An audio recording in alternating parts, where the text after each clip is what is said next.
Welcome to Man Does Tech, where I solve the problems you didn't even know you had. You start by getting clear permission. Never proceed without it. Once they agree, make sure both phones have location services and mobile data or Wi-Fi enabled. Next, install or confirm apps. Google Maps for Android and iPhone, Apple Find My for iPhone, or WhatsApp for cross-platform live sharing. Also check battery saver is off, because background location can be blocked. This sets the legal and technical foundation, so the step-by-step sharing will work smoothly. Now you perform the sharing steps.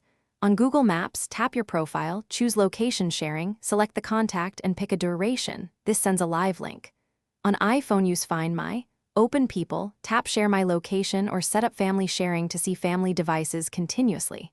For cross-platform quick sharing, open WhatsApp chat, use Attach Location, Share Live Location, and set the time window.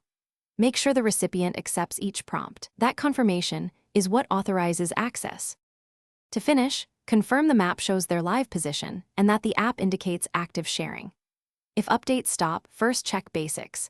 Is their phone in airplane mode? Is battery saver blocking background location? Or are app permissions revoked? Once done, ask them to reshare or restart the app. That often fixes transient issues.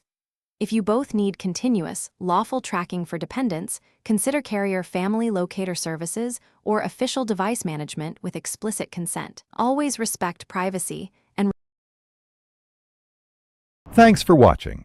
If you found this helpful, don't forget to like and subscribe.